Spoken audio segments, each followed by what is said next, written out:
Hello नमस्कार, मैं विष्णुकांत उपाध्याय आप लोगों का एक बार फिर से स्वागत करता हूं आपके अपने यूट्यूब चैनल बीएचयू वाले द स्टोरिका पर। साथियों, सीयूईटी पीजी का आंसर की जो है एनटीए के द्वारा जारी किया जा चुका है और आंसर की चैलेंज करने के बाद अब एनटीए ने अपना इस पे काम शुरू कर दिया है और जल्द ही आप लोगों का फाइनल आंसर की भी जारी कर दिया जाएगा। तो अब आंसर की रिलीज़ होने के बाद बहुत सारे बच्चों ने अपने क्वेश्चन पेपर वगैरह चेक किया, बहुत सारे बच्चों ने अपने मार्क्स वगैरह बताए हमें कि किसके कितने मार्क्स आ रहे हैं। तो बहुत सारे बच्चों का डिमांड भी था कि हम एमए हिस्ट्री पे एक अलग से एक कट ऑफ एनालिसिस का वीडियो लेकर आएँ। तो आज के इस वीडियो में हम आप लोगों के लिए एमए हिस्ट्री, जेएनयू, बीएचयू और डीयू, खासकर यही 3 विश्वविद्यालयों के लिए जो सेफ स्कोर होने वाला है सीयूईटी पीजी 2023 में, उसके बारे में हम चर्चा करेंगे। तो अगर आप हमारे चैनल पर नए हैं तो चैनल को सब्सक्राइब करना मत भूलिएगा, क्योंकि सीयूईटी पीजी से संबंधित सारी छोटी से बड़ी जानकारी हमारे द्वारा आपको मिलने वाली है। तो चलिए शुरू करते हैं आज के इस वीडियो को। तो साथियों, हम कट ऑफ के बारे में बताने से पहले आप लोगों को एक छोटी सी जानकारी देना चाहेंगे। जानकारी क्या है आप लोग अच्छे से समझिएगा। जानकारी यही है कि बीएचयू, जेएनयू और डीयू, ये 3 विश्वविद्यालयों में सीयूईटी पीजी एमए हिस्ट्री की कितनी सीटें हैं, यानी कि बीएचयू में कितनी सीट है, जेएनयू में कितनी सीट है और डीयू में कितनी सीट है। क्योंकि इस बार लगभग 20 से 22 हज़ार के आसपास, यानी कि 20-22 हज़ार के आसपास बच्चों ने एमए हिस्ट्री के लिए एग्ज़ाम दिया है। अभी तक बीएचयू में क्या था कि जो बच्चे एमए हिस्ट्री से ऑनर्स किए रहते थे उन्हीं को एडमिशन मिलता था, लेकिन इस बार जो है बीएससी, बीकॉम सारे बच्चों को मौका दिया गया है। तो हम लोग सारी चीज़ों को ध्यान में रखते हुए बात करेंगे। तो सबसे पहले हम जानते हैं कि जो बीएचयू में सीट है एमए हिस्ट्री का, मेन कैंपस की हम बात कर रहे हैं, सिर्फ एफिलेटेड कॉलेज की बात नहीं कर रहे हैं, ठीक है। तो मेन कैंपस में 120 सीटें हैं टोटल, यानी कि पैड शीट वगैरह मिलाकर 120 सीट है MA history BHU main campus, ठीक। ध्यान से इसको नोट कर लीजिएगा। इसके बाद अगर हम जेएनयू की बात करें तो जेएनयू में टोटल 100 सीट हैं। कितनी है? 100, और कुल मिला जुला कर 102, 105 तक जाता है, ठीक है। यानी कि 102 से 105 तक जाता है। वैसे जो ऑफिशियली सीटें हैं वह टोटल 100 हैं, यानी कि 100 सीट पर आपका जेएनयू में एडमिशन होगा, जिसमें कि सीटें बटी हुई हैं जेएनयू का, यानी कि 30, 30, 60, 30, 90, यानी कि 32-33 सीटें कर करके प्राचीन, मध्यकालीन और आधुनिक भारत का, ठीक है। यानी कि एंशिएंट, मिडिएवल और मॉडर्न का ऐसे सीटें बटी हुई हैं। अब हम अगर डीयू की बात करें तो डीयू का टोटल, यानी कि कैटेगरी 1 और कैटेगरी 2 का अगर हम मिला लें, और डीयू में लगभग 10 या 12 कॉलेज हैं जहां से एमए हिस्ट्री होता है। जो भी बेस्ट कॉलेज हैं आप लोगों को हम एक लिस्ट दे देंगे, आप लोग वहां पर उसे देख लीजिएगा।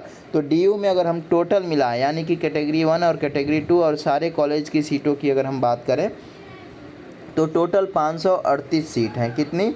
538, ठीक है। यानी कि 538 सीट है, जिसमें कि डीयू ने पहले से 50% सीटें जो हैं वह आरक्षित कर रखा है। यानी कि डीयू जो है अपने बच्चों के लिए 50% सीटें जो हैं वह आरक्षित कर रखा है, जो भी बच्चे डीयू से ग्रेजुएशन किए हुए हैं, जैसा कि बीएचयू भी करते आया है इससे पहले। तो देखिए भाई, 538 में से तो 50% जो है वह सीटें पहले से आरक्षित हैं। अब बची आधी सीटें, तो आधी सीटों पर बाहरी बच्चों का एडमिशन होना है। अगर जो 50% सीटें आरक्षित की गई हैं, यह सीटें नहीं भरती हैं, तो यहाँ पर भी बाहरी बच्चों को मौका मिलेगा। लेकिन ये सारी चीज़ें तीसरे, चौथे, पाँचवें राउंड के बाद होंगी, पहले दूसरे राउंड में नहीं होगी। तो यही सारी चीज़ों को ध्यान में रखते हुए हमने यह कट ऑफ जो है एक छोटा सा हमने एनालिसिस किया है। आप लोगों ने तमाम प्रकार के गूगल फॉर्म वगैरह भी भरे, आपने पोल वगैरह में भी सारी जानकारियाँ दी, और मैं तमाम प्रकार के सोर्स पे भी नज़र बनाए हुए था। तो देखिएगा, कट ऑफ को देखकर परेशान मत होइएगा, कम भी जाएगा, ठीक है ना, क्योंकि हमने अपनी तरफ से बिल्कुल सेफ स्कोर बता रहा हूँ मैं आप लोगों को। हमने एक सेफ स्कोर बना रखा है, जैसे कि आप लोग यहाँ पर देख सकते हैं, और इसी के आसपास होगा, इससे ज़्यादा नहीं होने वाला है, इससे कम ही होगा, ठीक है। यानी कि यहाँ अगर हम बीएचयू की बात करें मेन कैंपस का, तो जनरल के लिए 220 से 230, ठीक है, 230 ये सबसे ज़्यादा, इससे कम ही रहेगा। 215 भी हो सकता है, 210 भी हो सकता है जनरल वाले बच्चों का, लेकिन 230 जो है यह ज़्यादा से ज़्यादा जाएगा, क्योंकि अभी तक 230 प्लस लगभग 12 से 15 बच्चों ने गूगल फॉर्म भरा है, ठीक है। तो इसलिए आप लोगों को घबराने की ज़रूरत नहीं है। यानी कि अगर आपका 210 नंबर भी आता है, आपका कैटेगरी जनरल है, तो हो सकता है कि पेड शीट पे आपको BHU मेन कैंपस मिल जाए। इसके बाद OBC का 220 से 25, क्योंकि जनरल और OBC में ज़्यादा का अंतर हो नहीं रहा है आजकल, ठीक है।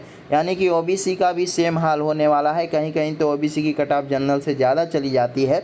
तो 220 से 225, वरना 215 और 210 भी आ सकता है, ठीक है। 210, 215 मैं उन बच्चों का बात कर रहा हूँ जो लोग BHU से ग्रेजुएशन नहीं किए हैं, क्योंकि BHU से ग्रेजुएशन करने वाले बच्चों को और भी कम नंबर पे एडमिशन मिल जाएगा, क्योंकि उनके पास BHU का स्टूडेंट कोटा ऑलरेडी पहले से है। अगर हम SC की बात करें, जो बच्चे BHU से ग्रेजुएशन नहीं किए हैं, उनका 190, ठीक है, 190 या 190 से कम भी जा सकता है।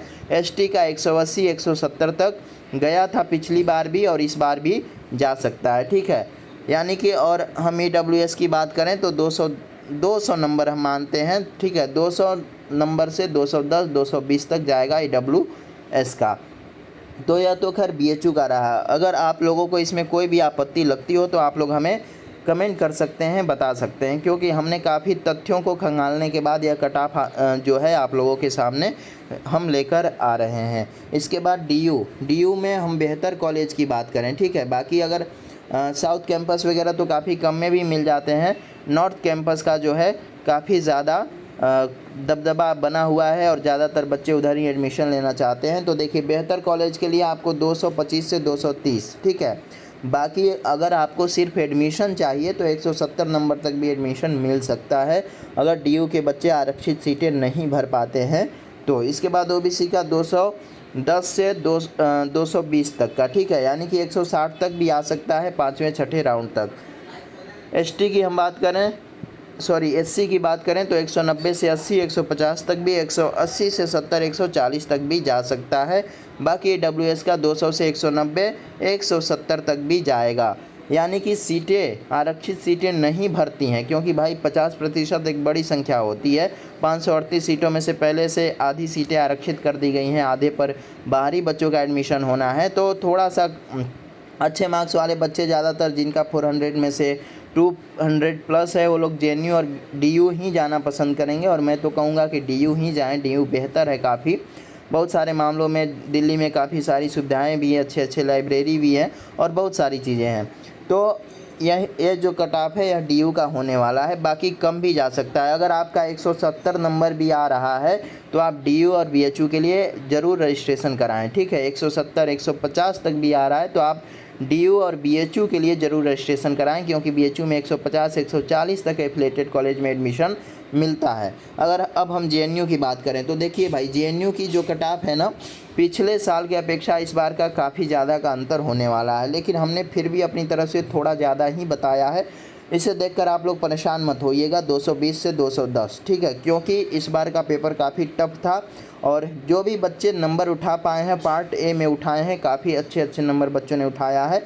लेकिन पार्ट B में यानी कि 300 में से 210, 220 बहुत ही कम बच्चों का आया है। इक्का दुक्का बच्चे ऐसे हैं जिनका डोमेन में 220, 230 प्लस गया हुआ है। पिछली बार 270 गया हुआ था। तो 190 तक भी JNU में जनरल का जा सकता है, OBC का 185 और क्या बोलते हैं SC का जो है ना, यह 190 या 190 से कम 180 तक भी आ सकता है। SC ST का जो है 180 मैंने दिया है, 170, क्योंकि 180 तो पिछली बार भी गया था। 170 पर भी ST का एडमिशन हो सकता है। बाकी EWS है अगर आपके पास और आपका 190 नंबर, 180 नंबर, 185 नंबर, 192 नंबर इस तरह से आ रहा है तो भी आपका एडमिशन जो है वह JNU में संभव है। तो ये सारी चीज़ें काफ़ी सोचने और विचारने के बाद आप लोगों के सामने पेश की गई हैं। तो अगर अभी भी आप लोगों को कोई डाउट रहता है या आप लोग कुछ भी पूछना चाहते हैं तो कमेंट बॉक्स में कमेंट करें, वीडियो को लाइक करें, चैनल को सब्सक्राइब करें और बने रहिएगा हमारे चैनल BHU वाले द हिस्टोरिका के साथ, क्योंकि आप लोगों को अच्छी यूनिवर्सिटी तक पहुंचाने का जिम्मा हमने ले रखा है और सारी चीज़ें हम आप लोगों का स्टेप बाय स्टेप बताते रहेंगे और आप लोग वैसे करते रहिएगा तो बिल्कुल आप लोगों को आपके अपने सपनों की यूनिवर्सिटी में पढ़ने का मौका मिलेगा। मिलते हैं अगले वीडियो में, आज के लिए इतना ही, धन्यवाद।